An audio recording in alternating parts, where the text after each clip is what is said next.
네, 행복한 화요일 저녁 시간입니다. 평안하셨습니까? 감사합니다. 오늘은 사경의 둘째 날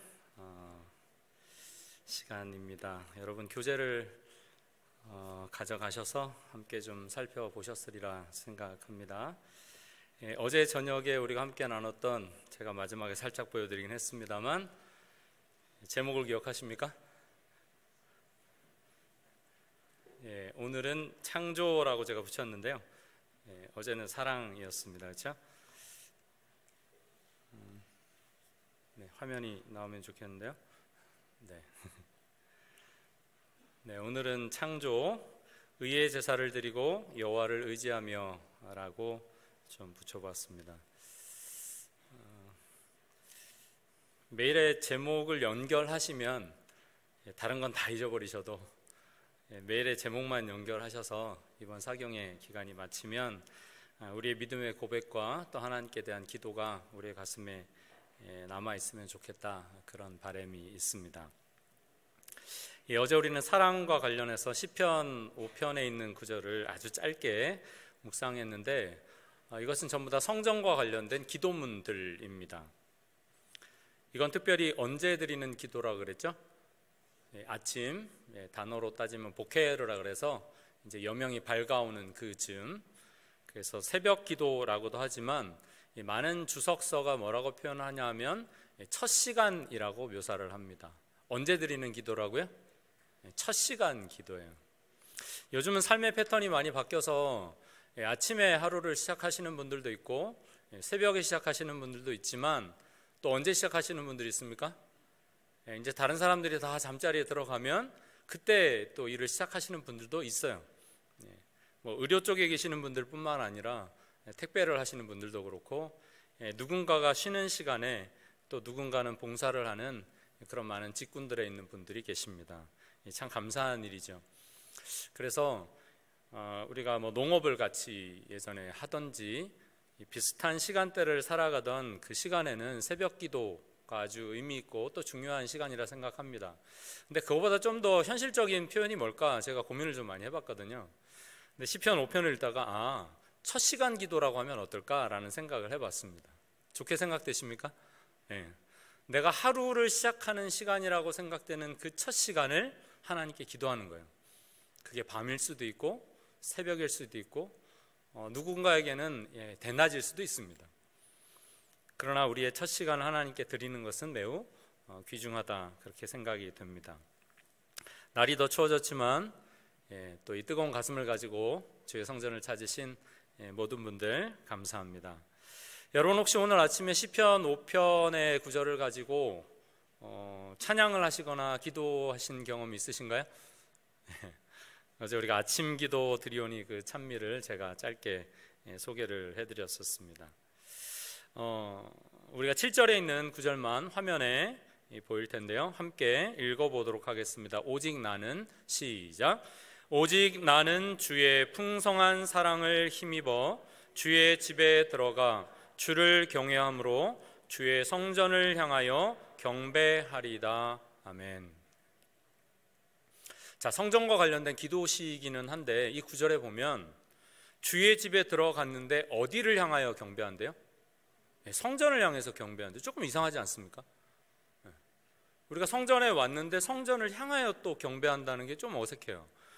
그래서 어제 마무리할 때 소개해드렸지만, 이것은 예배자가 회당에 들어갈 때 암송하는 구절이다라고 알려져 있습니다. 회당은 어떤 곳이죠? 특별히 이스라엘 백성들 입장에서 생각해 보셔야 합니다.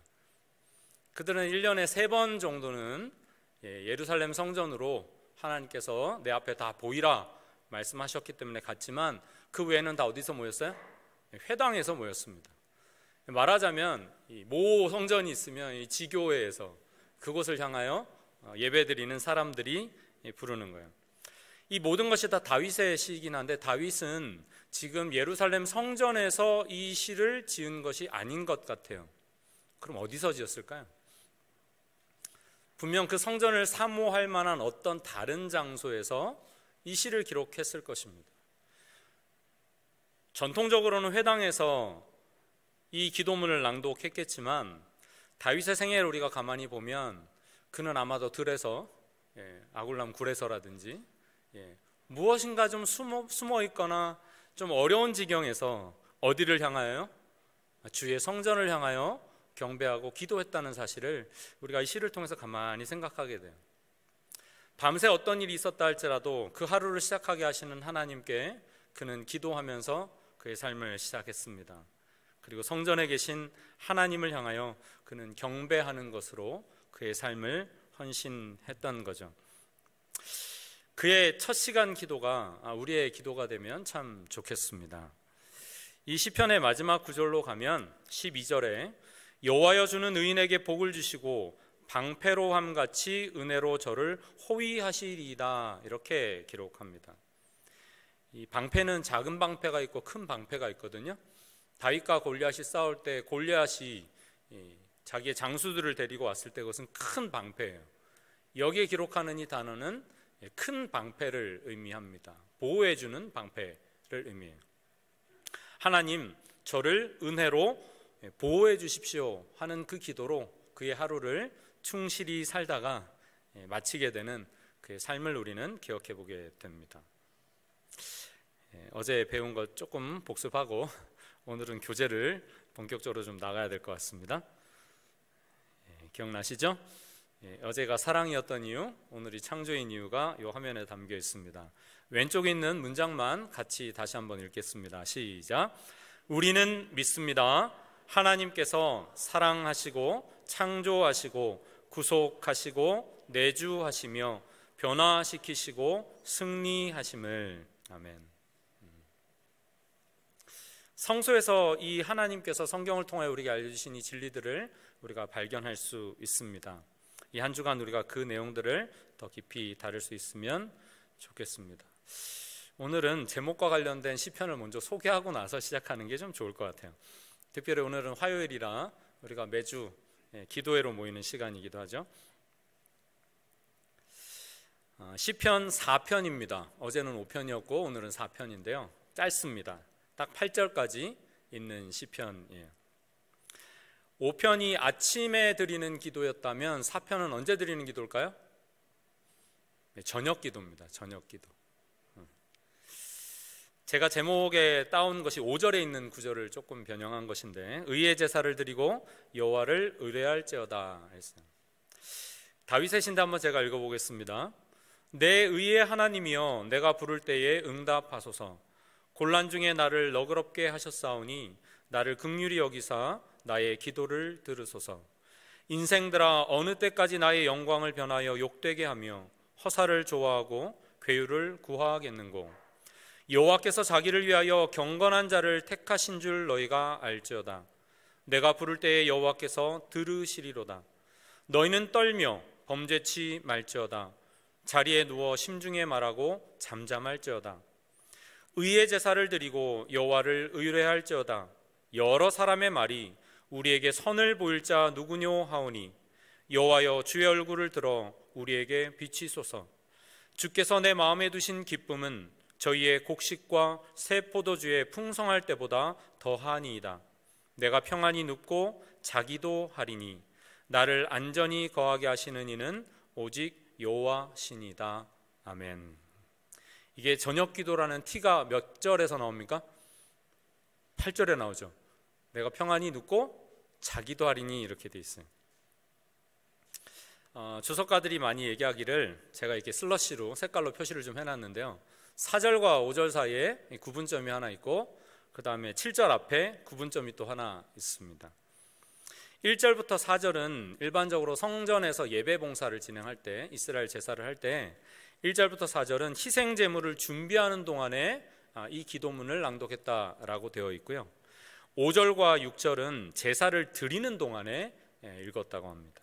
그리고 마지막 7절과 8절은 제사를 드리는 일이 마친 다음에 하나님께서 그것을 간합하셨음에 대한 확신을 가지고 하나님을 찬송할 때 낭송된 그런 기도문이라고 해요. 제물이 드려진다고 하는 것은 죽음을 의미합니다. 그것은 영영 끝날 뻔했던 나의 죽음을 대신하신 누가 계시다는 사실을요, 나의 구원자, 구주가 계신다는 사실을 알게 하죠. 그 의로운 제사로 인해 용서받은 이 죄인은 다시 새날을 창조해 주시는 하나님의 권능을 경험하면서 찬양하게 되는 것입니다. 이 시가 그런 의미를 담고 있어요. 오늘은 이 시를 가지고 저녁에 잠자리에 드시기 전에 한번 낭송해 보시면 어떨까 싶습니다. 이 시를 읽다 보면 떠오르는 찬미가가 하나 있습니다. 여러분 어떤 찬미가 떠오르시나요? 저는 101장 찬미인데요. 해 넘어가고 어둠 덮이니, 저녁 찬미라고 되어 있습니다. 저는 중학교 1학년 때부터 한국 삼류 중학교를 다니면서 이제 기숙사 생활을 했어요. 대학교까지 합치면 기본 10년을 했고 그리고 삼육동에서 많은 시간들을 가졌던 것 같습니다. 그때 여기가 사만리 교회도 있고 하면서 그 배밭을 이렇게 다녔던 기억들이 좀 있는데요. 중학교 1학년이니까 지금 생각해 보면 굉장히 어린 때였던 것 같습니다. 집이 부산이었는데 집 떠나서 그렇게 혼자 빨래하고 연탄 갈고 했던 기억이 있어요. 기숙사 생활을 하는데 저녁 때가 되면, 제가 의명사나 동명사 쪽에서 살았는데 기억하시는 분들이 계실 거예요, 위치를. 그때쯤 되면 대학교의 위쪽으로 서산의 해가 이렇게 넘어갑니다. 그쪽 방향이었어요. 그때쯤 되면 왠지 이렇게 서글퍼서 어린 시절에 집에서 저녁 예배 드릴 때 가족이 늘 함께 불렀던 찬미들이 생각나는데, 그 중에 하나가 바로 이 101장 찬미였습니다. 그때는 장수가 좀 달랐지만 가사가 이래요. 해 넘어가고 어둠 덮이니 구주여 나와 함께 갭소서. 내 친구 나를 위로 못할 때 내 도움 되신 주여 갭소서. 2절 내 사는 날이 속히 지나고 이 세상 영광 빨리 쇠하며 이 천지 만물 모두 변하나 변함이 없는 주여 갭소서. 주 홀로 마귀 제어하시니 때마다 계심 요긴합니다. 주같이 누가 보호하리까 맑거나 흐린 때도 갭소서. 4절은 같이 읽을까요? 보이십니까? 시작. 주께서 나와 함께 계시면 원수의 세력 두려움 없도다. 사망의 쏘미 어디 있느뇨 내 승리 되신 주여 갭소서. 아멘. 계속 반복되는 말이 뭘까요? 마지막에 있는 세 글자죠. 주님 뭐 해달라고요? 계시옵소서. 함께 해주세요. 주님 이곳에 같이 계셔주세요. 그런 기도입니다. 제가 가끔 장례식이 생기면 이 찬미 가사를 가지고 위로 예배 때 말씀을 전하곤 합니다. 나름 좀 어울리는 가사가 아닌가 생각을 해요. 세상에 누군가가 함께 할 수 있는 시간들이 있었지만 이제 이별하게 되는 그 시간에 끝까지 우리와 함께 하시는 분이 계시다는 사실이 얼마나 큰 위로가 되는지 모릅니다. 이스라엘 백성들이 그랬어요. 사실 저 불기둥이 없었으면 저 밤은 어땠을까 생각해 보게 됩니다. 저는 사실 이스라엘 쪽을 가보지는 않았지만 이 사막이나 광야의 기후라는 게 그렇대요. 낮에는 엄청 뜨겁고 밤이 되면 혹한의 추위가 찾아오는 것이 이 사막 날씨라고 합니다. 주님께서 낮에는 구름 기둥으로 밤에는 불 기둥으로 그렇게 함께하지 않으시면 생존이라는 게 얼마나 고달팠을까 하는 생각을 해보게 돼요. 주님께서 은혜로 우리와 함께 하신 그 자체가 우리에게 능력이 되고 보호가 되고 힘이 된다는 사실을 우리가 성서를 바라보며 기도할 때마다 우리 마음 가운데 확신이 가득하기를 간절히 바랍니다. 어제 저자 소개를 제가 좀 장황하게 했는데요. 목사님께, 로드리게스 목사님께 이 성소교리를 좀 요약해 주실 수 없습니까? 라고 요청을 했습니다. 답변이 왔을까요? 안 왔을까요?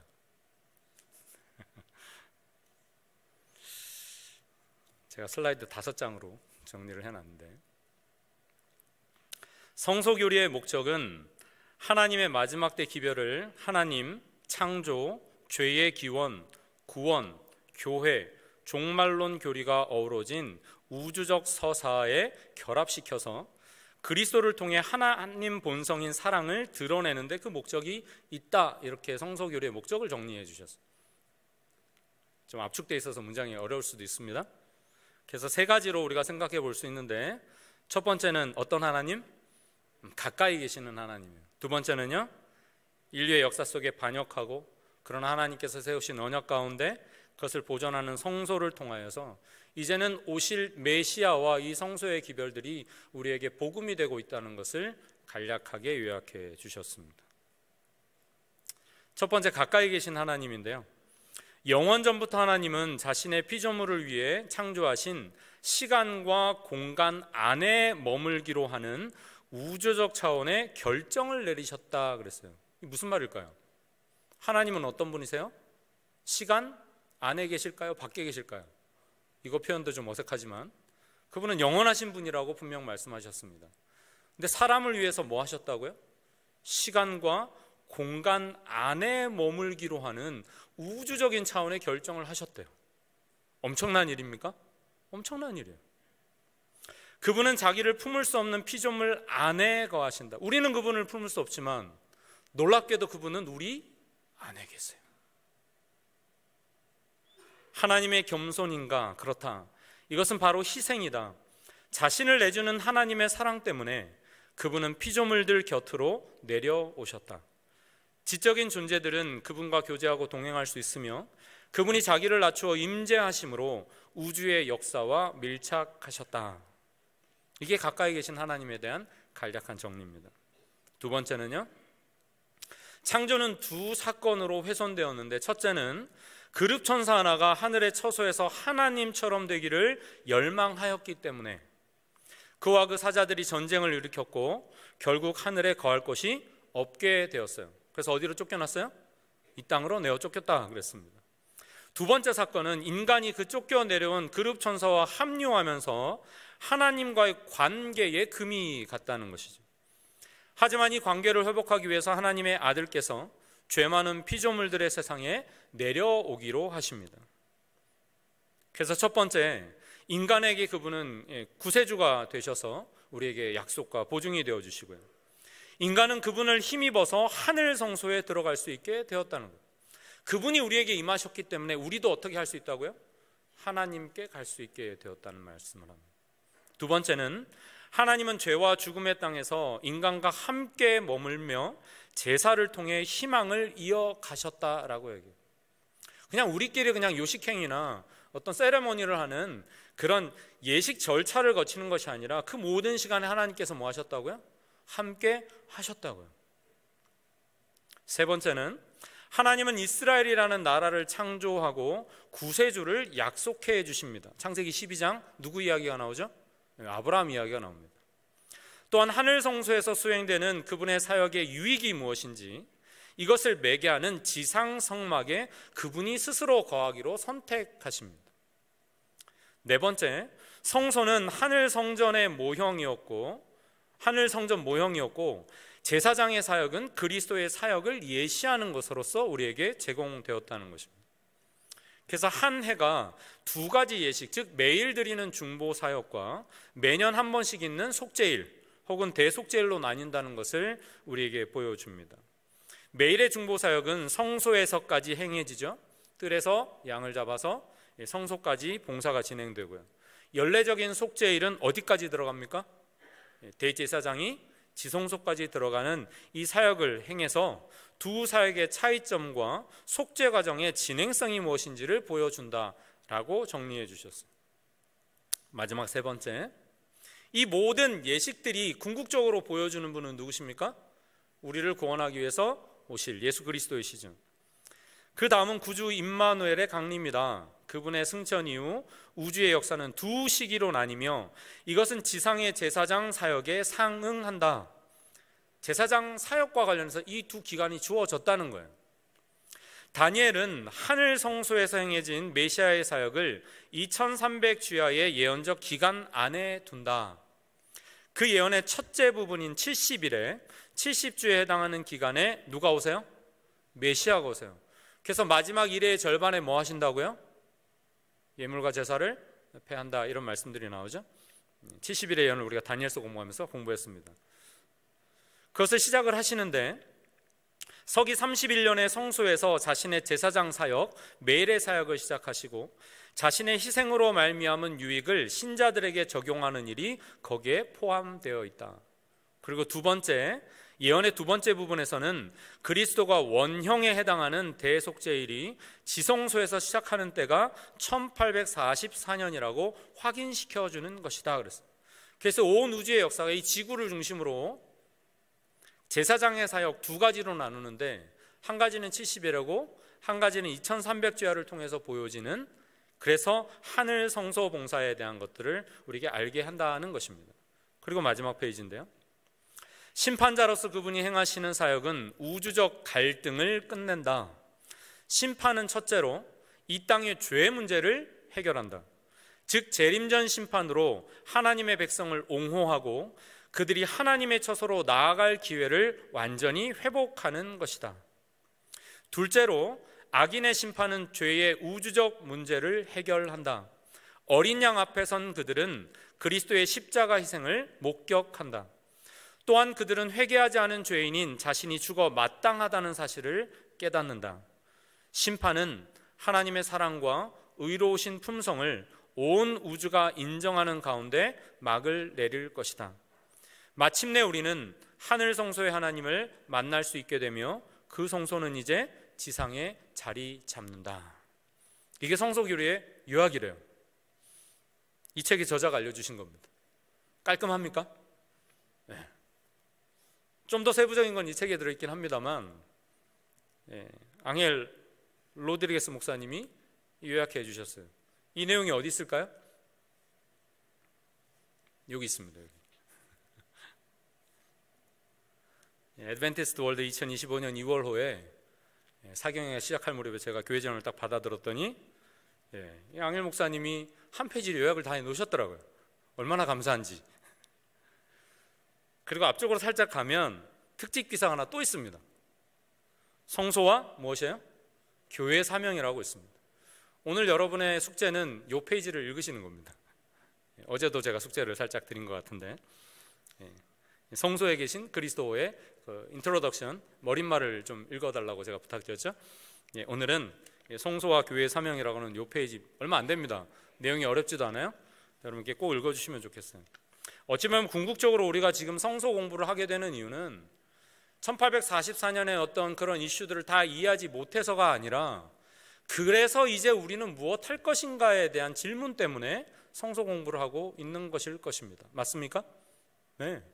하나님께서 지금 예수 그리스도를 통하여 저 하늘에서 중보 사역을 하도록 하신다면 오늘 우리는 무엇 해야 할 것인가에 대하여 우리는 성경적인 답변을 다시 한번 우리의 삶에 적용해야 하는 것이죠. 그래서 성소와 교회의 사명이라는 특집 기사가 실려 있음으로 인해서 참 감사하게 돼요. 오늘은 우리가 교제를 나가기로 했기 때문에 여러분 교제를 좀 다 펼쳐주시면 감사하겠습니다.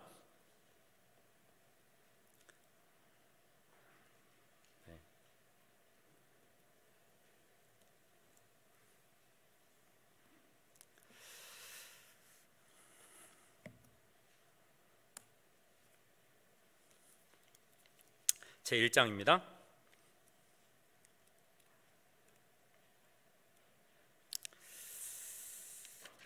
사실 제가 작년에 가까운 교회에서 상영을 했었는데 늘 시간을 오버를 했습니다. 분량이 얼마나 많은지. 저는 공부에 좀 진심이라서 책을 처음부터 끝까지 다 하거든요. 그래가지고 이번 기간에도 좀 고민이 되지만 함께 좀 같이 하면 좋겠습니다. 8페이지 펼쳐주시면 좋겠습니다. 펼치셨나요? 네. 우리가 했던 공부 내용들이 좀 있습니다. 성소교리가 얼마나 중요한지 우리는 어제 다루었고, 특별히 누구의 경험을 우리가 한번 따라가 보자 그랬어요? 1844년, 특별히 19세기에 재림 운동이 있었던 그때에 우리의 믿음의 선배들이 있었던 그 자리에 우리 자신을 다시 한번 두고 말씀을 따라서 이 성소교리의 빛을 좀 따라가 보자, 그렇게 말씀을 드렸습니다. 리벤드 헤럴드에 보면 1886년입니다. 성소와 그 엄숙한 예식들을 중심으로 이어지는 세대들을 통하여 발전되어야 할 웅대한 진리들이 신비스럽게 집결되어 있었다. 이 성소교리에 대해서 이렇게 이야기하고 있어요. 제가 색깔을 좀 칠해놓은 글자들이 있습니다. 어떤 게 보이시나요? 이어지는 세대들을 통하여 뭐 돼야 돼요? 발전되어야 할, 그렇게 되어 있어요. 여기 누구도 포함될까요? 저와 여러분이 포함되어 있는 겁니다. 그때 그냥 옛날 고리타분한 그런 교리 기별이 아니라는 거예요. 지금도 우리는 여전히 살아계신 하나님께서 하늘 성소에 사시는 그 사역이 나의 삶에, 그리고 이 시대에 어떤 의미가 있는지 우리는 계속 묵상하고 연구하고 발전시켜 나가야 한다고 말씀하고 계십니다. 우리가 무엇인가를 지어낸다는 의미가 아니라 하나님께서 또 새로운 빛을 우리에게 확장시켜 주시겠다는 보증이기도 해요. 이 모든 것이 이 성소교리에 집결되어 있다고 얘기합니다. 이 파워포인트에 보시면 오른쪽 아래에 교재 페이지가 종종 등장합니다. 놓치지 않고 따라오시면 좋겠습니다. 히브리서 9장 25절 같이 읽겠습니다. 시작. 그리스도께서는 참것의 그림자인 손으로 만든 성소에 들어가지 아니하시고 바로 그 하늘에 들어가사 이제 우리를 위하여 하나님 앞에 나타나시고 그랬어요. 이 땅에서 예식으로 지어진 모든 그 그림자들이 다 사라지고 참것으로 오신 예수님의 그 사역, 그 공생애, 그분의 죽으심과 부활하심, 이 모든 것들이 우리에게 보여주는 것들이 있을 뿐만 아니라 그분이 승천하셔서 지금 뭐하고 계신다는 거예요? 저 하늘에 들어가셔서 누구 앞에? 하나님 앞에 나타나셨다라고 히브리서는 이야기하고 있습니다. 우리 책은 1장부터 7장까지 되어 있는데 7장을 보시면 몇 페이지 안 됩니다. 요약이기 때문에 여러분이 미리 교재를 한번 쓱 눈으로 보시면 좋을 것 같아요. 그리고 부록이 있습니다. 부록은 231쪽에 있는데요. 여러분 다니엘서 공부하실 때 매번 공부하셨던 그 내용이 좀 담겨 있어요. 70일에를 언제 시작할 거냐, 이게 왜 기원전 457년인가에 대한 어떤 역사적인 문헌 이거 말고 성경적인 증거라는 제목의 자료가 수록되어 있습니다. 물론 예언의 신의 권면들도 함께 언급되어 있는데요. 이거는 거의 매 사경회 때마다 반복된 내용이긴 하지만 이번 주제가 성소이기 때문에 아마 부록으로 넣으신 것으로 이해가 됩니다. 앞에 있는 내용들을 우리가 좀 살펴볼 텐데 목차만 한번 보겠습니다. 자, 십자가, 승천, 하나님 우편에 앉으심, 이게 1장의 내용입니다. 제목만 봐도 대략 무슨 내용인지 이해가 되시죠? 십자가 이후에 뭐 하셨어요? 부활 승천하신 다음에 하나님 우편으로 가신 것입니다. 자, 그 다음에 2장은 구약의 제사 제도에 대해서 우리에게 생각하게 합니다. 그리고 3장은 이제 신약으로 넘어와서 그리스도의 제사장 직분에 대한 이야기들을 해요. 특별히 히브리서 이야기들을 좀 많이 하게 되고 4장 역시도 그리스도의 하늘 성소 봉사에 대해서 이야기하게 됩니다. 그래서 3장과 4장이 조금 연계성이 높다라는 것을 눈치채셨겠죠? 그 다음에 5장으로 가면 성소와 재림전 조사 심판에 대해서 얘기해요. 작년에 했던 사경의 교재가 이 부분에 대해서 집중적으로 다뤘던 내용입니다. 영생의 길이라고 그 책. 여러분 대개 이 책들을 다 가지고 계시면 사경에 지났다고 휙 하지 마시고 잘 두시면 좋을 것 같아요. 이 사경에는 어떤 기간이냐 하면 이때 다 공부하는 시간일 수도 있지만 계략적인 걸 좀 공부하고 1년 내내 우리가 성소에 대해서 만약에 공부하게 된다면 이 참고 자료로 계속 꼽아두고 펼쳐보면서 성경과 함께 공부하라고 주는 그런 교재입니다. 그렇게 좀 해주시겠습니까? 네, 그러면 좋겠어요. 그 다음에 6장으로 가면 하늘 성소에서 수행되는 그리스도의 제사장 봉사의 적실성이라는 제목으로 담겨 있습니다. 3장 4장하고 좀 묶어서 공부할 수도 있을 만한 내용들이래요. 그리고 요약 결론으로 갑니다. 제가 안식일까지 최선을 다해서 한번 이 교재 내용들을 압축해서 다뤄보면 좋겠습니다. 1장이 이 구약의 창세기의 이런 얘기부터 시작을 안 하고 왜 십자가, 승천, 하나님 우편에 앉으심부터 시작할까요? 혹시 그런 질문 가져보셨습니까? 성소니까 창세기 처음부터 이렇게 에덴 동산 좀 이따 나옵니다. 2장에서는. 근데 그거부터 시작을 안 하고 뭐 기초 막 원래 그렇게 하잖아요. 근데 왜 제1장이 십자가 승천 하나님 우편에 앉으심일까요? 어제 제가 드렸던 말씀에 힌트가 살짝 있는데요. 믿음의 선배들이 예수님이 지금 어디 계시는가에 대한 질문을 했다고 그랬잖아요. 맞습니까? 그들 생각에는 오실 거라고 기대했는데 그분이 그들 앞에 나타나지 않으셨어요. 어디 계신 거야 이분? 어디로 가신 거지? 그래서 그들이 주목하게 됐던 것이 예수님께서 지금 어디 계신가에 집중한 그 내용이 압축적으로 담겨 있는 게 1장 내용입니다. 이해하셨습니까? 네. 그 다음에 창세기부터 요한계시록까지, 그러면 예수님이 지금 하나님 우편에 앉아 계신다는 것이, 그분이 십자가를 통해서 승천하시고 하시는 이 모든 사역들이 창세기부터 요한계시록까지 어떤 근거에 의해서 우리가 그렇게 확신할 수 있는가, 그 내용들을 이제 공부해 나가지 않았겠습니까? 그게 2장부터 펼쳐지는 거예요. 교재 구성을 좀 이해하셨습니까? 저 나름대로 해석한 겁니다. 그래서 그런 이해를 가지고 공부하시면 좋겠고요.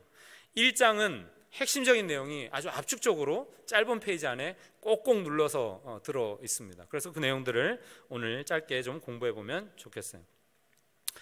자, 밑에 보시면 이 연합해서 만들어주신 파워포인트입니다. 이거는 제가 몇 구절은 포함시켰는데요.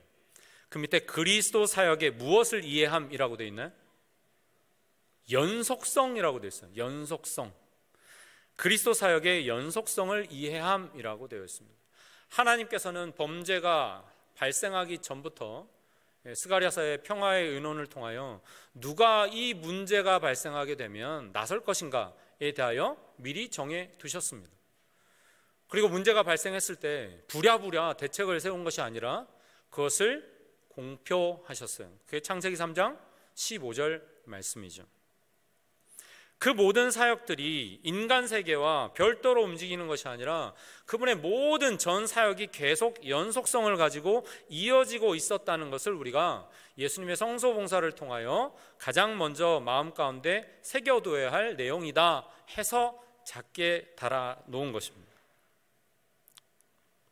디모데전서 3장 16절, 크도다 경건의 비밀이여 그렇지 않다느니 없도다. 그는 육신으로 나타난 바 되시고 영으로 의롭다 하심을 받으시고 천사들에게 보이시고 만국에서 전파되시고 세상에서 믿음 바 되시고 영광 가운데 올려지셨느니라 그랬습니다. 아멘. 자, 일반적으로 복음에 대해서 우리는 세 가지를 이해하게 됩니다. 이 부활과 더불어 예수님의 희생적인 죽음, 이 십자가는 구원론에 있어서 가장 중요한 거죠. 사도 바울이 이야기했습니다. 예수 그리스도의 다시 사심이 없으면 너희 믿는 것이 어떤 것이다? 헛것이다 그랬어요. 십자가가 중요한데 그 다음 뭐가 반드시 있어야 합니까? 부활하시는 게 있어야 돼요. 그래야지 우리에게도 뭘 주실 수 있습니까? 부활의 소망을 주실 수 있는 것이기 때문이죠. 근데 거기서 끝난 것이 아니죠. 그분은 저 하늘로 올라가셨습니다. 이제 다시 그들 눈앞에 예수님께서 보이지 않으세요. 주님은 어디 계시는가? 예수님의 제자들로부터 시작해서 19세기에 재림 운동을 했던 많은 사람들에게 이르기까지 한결같은 질문은 그것이었습니다. 예수님은 지금 어디 계시는가 하는 거예요. 1장에서 우리는 세 가지를 강조하고 있습니다. 1번 하면 같이 읽어주세요. 시작. 1번, 십자가는 반복될 수 없다. 2번, 십자가는 속죄의 유일한 수단이다. 다른 방법이 없다는 것입니다. 3번, 십자가는 악한 세력들을 패배시켰다. 아멘. 자, 히브리서 9장 26절에 이제 자기를 단번에 제물로 드려 죄를 없이 하려고 세상 끝에 나타나셨다라고 얘기합니다. 그분의 십자가의 희생은 단번에 모든 것을 다 해결하신 것이었다 이거예요. 이것은 뭐 될 수 없어요? 반복될 수 없어요. 그분이 다시 십자가에 달려 돌아가실 이유가 없다는 것입니다. 너무나 잘 아는 내용이죠. 확인하는 것입니다. 히브리서 9장 12절, 염소와 송아지의 피로 아니하고 오직 자기의 피로 영원한 속죄를 이루사 단번에 성소에 들어가셨느니라 그랬어요. 반복될 수 없다는 이야기입니다. 히브리서 10장 12절입니다. 같이 읽을까요? 시작. 오직 그리스도는 죄를 위하여 한 영원한 제사를 드리시고 하나님 우편에 앉으사 그랬어요. 두 번째 우리가 본 것처럼 자기를 단번에 제물로 드려 죄를 없이 하시려고 이 일을 하셨다라고 되어 있어요. 히브리서 9장 28절에서도 구원에 이르게 하기 위하여 죄와 상관없이 자기를 바른 자들에게 두 번째 나타나실 것에 대한 재림의 약속 앞쪽에 죄를 담당하시려고 단번에 들이신 바 되었다라는 것이 분명히 언급되어 있습니다. 이 밑줄 친 부분은 뒤에 다시 공부하겠습니다만, 구원에 이르게 하기 위하여 재림하실 것이다 라는 말씀을 하고 있어요. 그럼 이미 초림하셔서 십자가에 달려 돌아가신 사건이 구원에 다 이르러서 끝났다는 말이 아니라는 사실을 알게 됩니다. 맞습니까? 네. 구원의 과정은 그냥 십자가에서 딱 멈추는 그런 수준의 사건이 아니라는 것을 우리에게 히브리서는 이미 이야기하고 있는 것이죠. 마지막 세 번째입니다. 우리에게 있는 대제사장은 우리의 연약함을 동정하지 못하실 리가 아니요 모든 일에 우리와 똑같이 시험을 받으시느로되 뭐는 없으세요? 죄는 없으시니라. 하나님의 정부의 원칙을 따라서 살아가는 것은 불가능합니다 라고 주장했던 사탄의 그 주장에 대하여 예수님께서 아니다, 하나님의 법대로 아름다운 나라로서 우리는 살아갈 수 있다고 증거하신 것이죠. 골로새서 2장 15절입니다. 같이 읽을까요? 시작. 통치자들과 권세들을 무력화하여 드러내어 구경거리로 삼으시고 십자가로 그들을 뭐 하셨느니라? 이기셨느니라. 아멘. 요한계시록에서도 말씀합니다. 충성된 증인으로 죽은 자들 가운데서 먼저 나시고 땅의 임금들의 머리가 되신 예수 그리스도로 말미암아 은혜와 평강이 너에게 있기를 원하노라. 그가 우리를 그의 피로 해방하셨다 선언했습니다. 너무나 확실하지 않습니까? 분명한 거예요. 십자가는 뭐 할 수 없고요? 반복될 수 없고요. 십자가는 무엇을 위한 수단이었습니까? 우리의 속죄를 위한 유일한 수단이었습니다. 그리고 이것은 무엇을 깨트렸어요? 악의 세력을 깨트렸어요. 우리의 믿는 바와 동일합니까? 그렇습니다.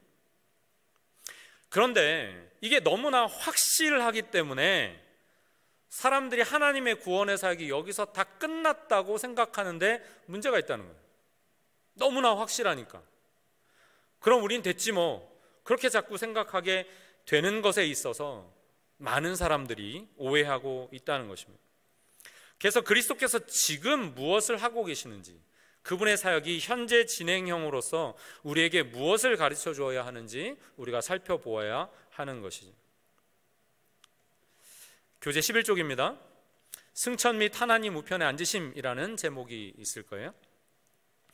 예수님의 승천은 그분께서 이 땅에 오셔서 이루고자 했던 일들을 다 마치셨다는 것을 의미합니다. 그분께서도 다 이루었다 말씀하셨죠. 하지만 제자들에게 또 다른 보혜사를 보내주시겠다고 말씀하시면서 구속의 계획 가운데 또 다른 국면이 시작되고 있음을 그들에게 알려주셨음을 우리는 알게 돼요. 예수님께서 보혜사로서 사람들과 함께 계셨고 그분이 승천하시게 될 때 누구를 보내셨어요? 또 다른 보혜사라고 지칭된 성령 하나님을 보내주셨습니다.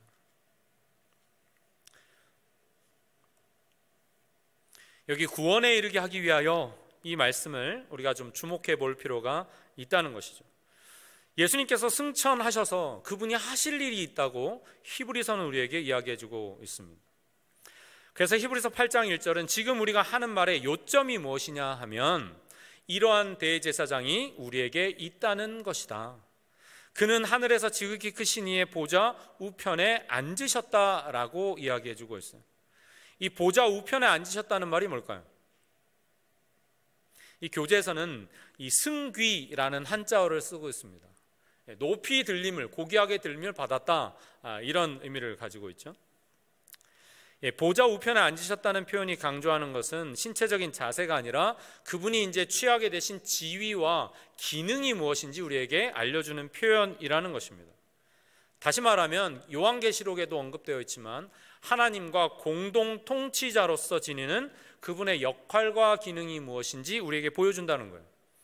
하나님과 공동 뭐라고요? 공동 통치자로서 저 하늘에서 그분의 일을 하신다는 것입니다. 그래서 하늘 성소에서 사역하시는 예수님은 그냥 제사장이 아니라 왕 제사장, 혹은 메시아 제사장으로 성경에 언급되어 있습니다. 그는 뒷부분에서 우리가 다시 공부하게 될 거예요. 그래서 예수님께서 십자가에 달려 돌아가시고 부활하신 다음에 승천하셔서 하나님 우편에 앉으셨고, 이제 뭐 하실까요? 뭐 하셔야 되죠?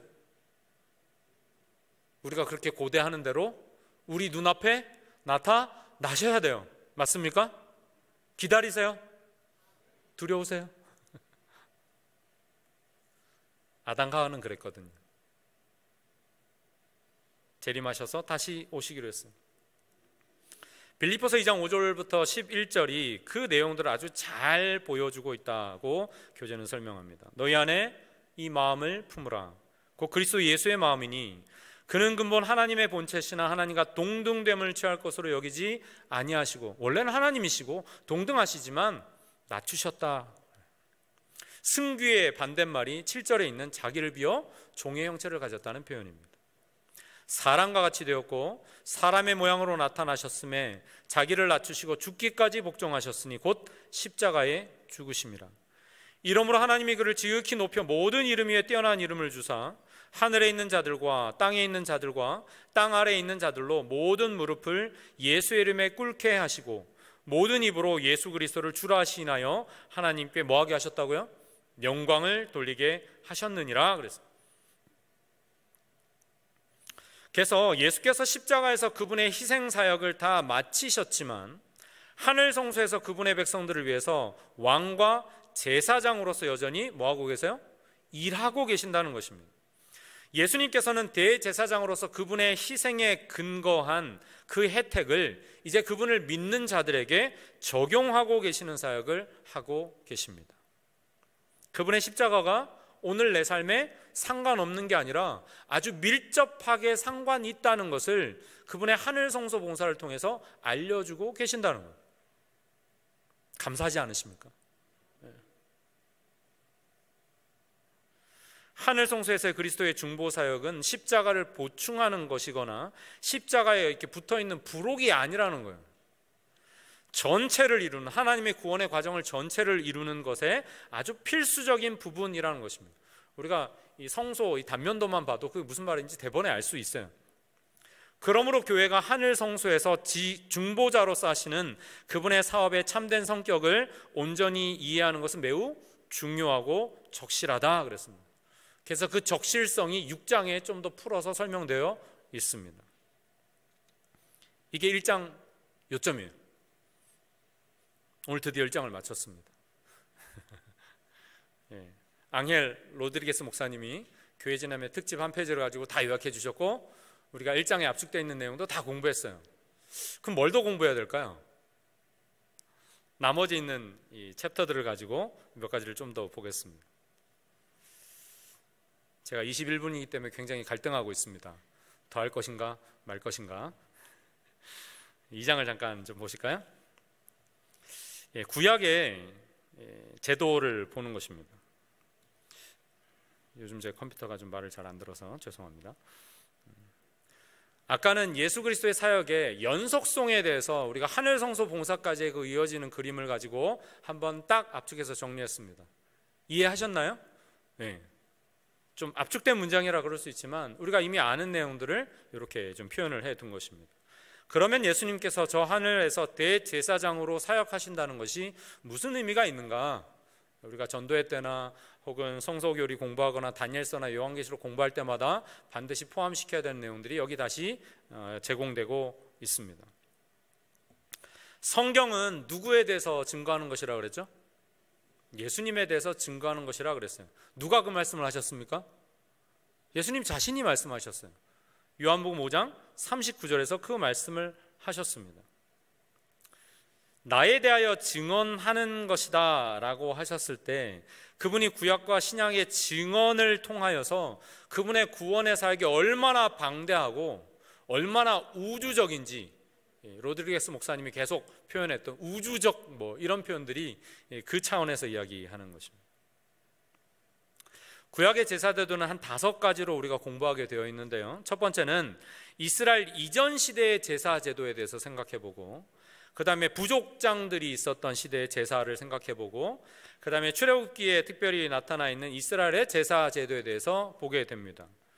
그리고 구약의 절기, 이것이 그리스도 교회와의 관계가 무엇인지, 그리고 구약 성서 제도의 기능이 무엇인지, 성서 기초 부분들이기는 하죠. 여러분, 성경에서 성소라는 단어가 한글 성경 기준으로, 영어도 거의 동일하겠습니다만, 제일 먼저 나온 데가 어딜까요? 빠르게 베들레헴을 검색해 보셔도 나오겠습니다만, 그냥 여러분의 상식을 동원하셔서 성소라는 단어가 제일 먼저 나온 데가 어딜까요? 출애굽기 어디쯤일까요?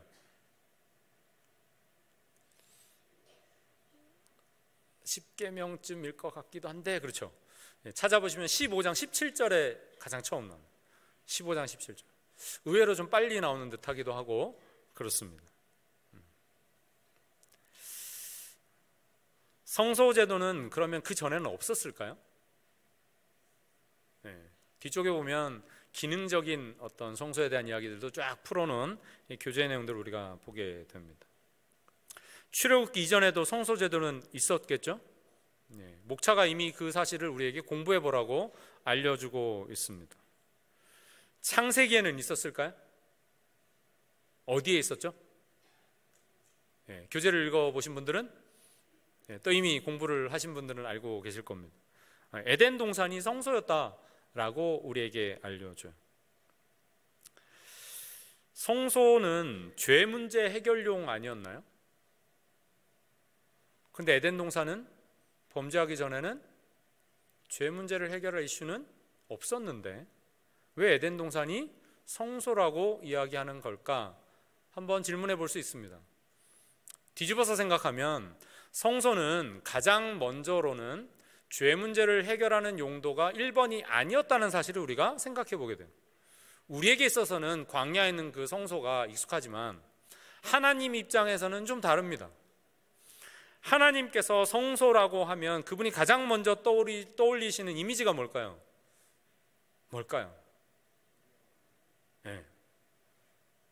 그 저자 목사님의 이름에도 들어있지만 마누엘, 뭐예요? 함께하는 거예요. 함께하는 거. 하나님께 성소라는 이름이 딱 떠오르면 그분은 대번에 함께하는 것이라고 답변하실 겁니다. 그게 첫 번째. 근데 죄가 뭐 했어요? 함께할 수 없게 만들었어요. 이사야서의 이야기처럼. 그래서 그분께서 성소를 그들 눈앞에 가시적으로 보이는 그런 여러 가지 절차들을 통해서 다시 뭐 하기 위하여? 함께 하기 위하여 이 제도들을 우리에게 소개해 주시고 그분께서 그 실체로서 이루셨다는 것을 우리는 성경을 통해서 알게 되는 것입니다. 본질적으로 하나님의 임재와 관련된 이야기가 성소의 이야기예요. 그렇게 본다면 성소의 이야기는 창세기로부터 어디까지요? 요한계시록까지 가득 담겨 있는 게 이상하지 않습니다. 그렇지 않습니까? 네. 그리고 만약 하나님과 함께하지 못하게 만들 어떤 개인적이거나 가족적이거나 백성, 국가적이거나 하는 문제가 발생한다면, 심지어 온 우주적인 문제가 발생한다면 하나님께서는 어김없이 이 성소 제도가 해결하려고 하는 그 문제의 시스템을 가동시키실 거예요. 한시도 쉬지 않으시고 말이죠. 그게 성소 제도의 핵심입니다. 그게 그리스도 사역의 연속성이 보여주는 의미예요. 거기까지 이해하셨으면 이 교재 공부 다 하신 겁니다. 그러나 우리는 좀 더 해봐야 되겠죠. 주님께서 죄 문제가 발생했을 때 가장 먼저 취하신 조치가 무엇이었습니까? 창세기를 읽어보면 뭐 하셨어요? 가장 먼저 읽어보면 찾아오셨어요. 뭐 하시려고? 뭐 하시려고요? 말씀드렸잖아요. 함께하기 위해서. 다른 이유가 없었어요. 아담과 하와가 예전 같으면 어떻게 했다고요? 오셨어요 이랬을 거예요. 근데 그날은 서늘할 때 동산에 거니시는 하나님의 소리를 듣고 그들이 뭐하여? 두려워하여 숨었다 그렇게 돼 있어요. 여기 읽어보시면 나중에 구약의 성소제들을 통해서 상번제 드리는 그 시간, 저녁제사 시간 즈음에 사용됐던 그 단어하고 예수님께서 하나님께서 그 선을 할 때의 그 시점을 표현한 단어가 같은 단어다, 이런 연구 결과들이 있습니다. 뭔가 연결되시는 것들이 있으시겠죠? 이 성서는 참 입체적이고 우리가 깊이 묵상하면 할수록 참 감사한 그런 묵상 주제를 줍니다. 하나님은 같이 하려고 오셨는데 사람들은 죄 때문에 뭐 하게 돼요? 숨어요. 하나님 마음이 어떠셨을까요? 그분께서 바라신 첫 번째 멘트는 뭐였습니까? 아담아, 내가 어디 있느냐 그랬어요. 이 구절은 참 많이 설교도 들으시고 성경 공부도 하시고 하셨을 거예요. 하나님께서 왜 그 질문을 하셨을까요? 아마 각자 다양한 답변들이 있으실 겁니다. 근데 답변은 간단해요. 뭐 하시려고? 함께 하고 싶으셨어. 나 너와 함께 하고 싶은데 지금 어디 있어? 그가 죄를 지었다는 사실을 하나님께서 모르셨을까요? 아셨습니다. 그런데 다가오셨어요. 죄를 해결해 주시기 위하여 다가오셨습니다. 그런데 많은 경우에 사람들은 하나님의 마음을 알아줘요, 몰라줘요? 몰라줘요. 우리는 어떻게 하나님을 대하고 계시나요? 나에게 하나님은 어떤 분이신가요? 성소에 계신 하나님을 향하여 기도하고 경배한다는 것이 나에게는 그냥 종교인의 의무로 다가오고 있는지, 아니면 하나님의 그 음성과 그 마음의 소리를 듣고 반응하는 것인지, 우리가 다윗의 기도를 오늘 밤에 한번 낭송하면서 깊이 묵상해 보면 좋겠습니다. 제가 문득 그런 생각이 들었어요. 사람은 죽어서 이름을 남기고 짐승은 죽어서 뭘 남긴다고요? 가죽을 남긴다, 뭐 이런 이야기가 있습니다. 근데 제가 이거 제사제도, 성소제도를 읽으면 어떻게 읽어야 되지? 라는 생각을 엉뚱하게 한번 해봤습니다. 그리고 이렇게 적어놨어요. 인자는 죽어 구원 얻을 이름을 남기고 어린 양은 죽어 그 희생으로 그분의 의로 덮어주실 가죽옷을 남겼다. 창세기 3장 21절의 이야기를 좀 생각해 봤습니다. 구원을 얻을 이름이 오래 갈까요? 무화과나무 잎으로 만든 치마를 제거하시고 주신 가죽옷이 오래 갈까요? 질문해보나 마나입니다. 다른 이름이 없다 그러셨어요. 에덴을 나서는 두 사람에게 하나님께서 구역에 보면 화영검을 두어 그랬어요. 이게 원래 불칼이 아니라는 사실 우리는 잘 압니다. 이게 원래 뭐예요? 불기둥 모양의 하나님의 임재의 영광이라는 사실을 우리는 알죠. 성소의 모습입니다. 생명나무로 나가는 길을 지키게 하시니라 그렇게 표현합니다. 막으신 건가요? 저희가 생명나무의 과실을 먹고 영생할까 하노라, 이런 비슷한 구절들이 있죠. 그들을 사랑하시나 죄와 함께 하실 수 없는 하나님께서 애타는 마음으로 이 모든 조치들을 취하십니다. 아이들이 말을 안 들으면 이런 추운 날 잠깐 밖에 서서 벌받게 하는 일들을 옛날에 좀 했던 것 같아요. 요즘 그렇게 하면 신고 들어갑니다. 근데 그렇게 내놓으면 부모 마음은 시원할까요? 물어보나 마나죠. 언제 집어넣어야 되나 노심초사하면서 귀를 쫑긋하고 쳐다볼 겁니다. 에덴 동산에서 내보내셨다는데 좀 웬만큼 반성하는 것 같으면 다시 집어넣으시면 안 되나? 라는 생각을 성경 읽으면서 한번 해봤어요.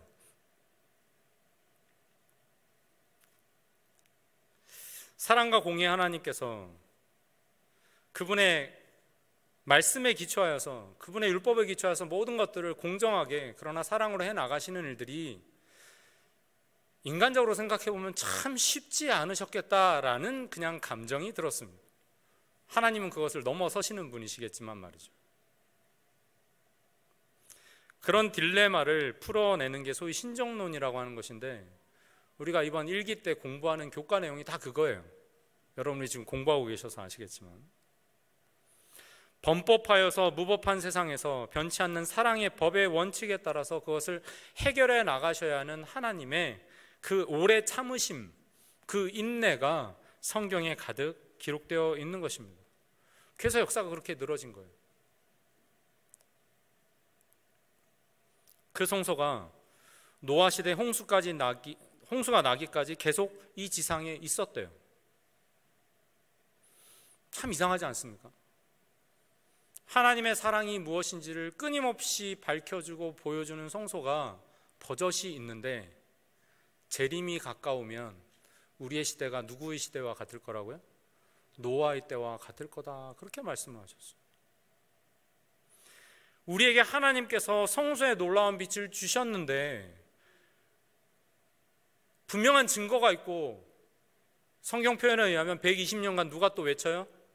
노아가 외쳐요. 그럼에도 불구하고 세상은 어떻게 되어 갔다고요? 극악무도하게 넘어가고 있었대요. 참 이해할 수 없는 장면들입니다. 노아에 대하여 성경이 기록하기를 노아는 하나님의 눈에서 은혜를 찾았다라고 그 당시 사람과 달랐던 그의 모습을 표현하고 있어요. 은혜를 찾는다는 표현은 성소 용어입니다. 성소 용어예요. 노아는 끊임없이 하나님께서 그에게 보여주신 성소의 그 분명한 하나님의 마음을 바라볼 줄 아는 눈을 가지고 있었다는 뜻이에요. 오늘 이 마지막 때를 살아가는 우리의 삶 가운데서도 하나님께서 우리에게 보여주신 이 성소 진리, 그래 봐, 1844년의 대실망의 뜻이 무엇이고, 그래서 우리가 이렇게 버젓이 교단으로 성장해서 이제는 전 세계적인 교회를 통해서 우리가 선교 사업도 하고 있고 이렇게 많은 일들을 하고 있어. 어깨에 쓱 올라갈 수 있지만, 이 성소 진리를 통해서 정말 하나님께서 오늘 우리에게 이 마지막 때 알게 하고자 하시는 것이 무엇인지 우리가 바로 볼 수 있는 이 새해가 되면 좋겠습니다. 주님께서 우리와 뭐 하고 싶어 하신다고요? 함께 하고 싶어 하신다고요. 우리의 기도가, 우리의 찬양이 하나님의 심정을 알게 되는 그런 시간들로 계속 이어지게 되기를 간절히 축원하면서 오늘 저녁 말씀을 마치겠습니다. 제가 기도하겠습니다.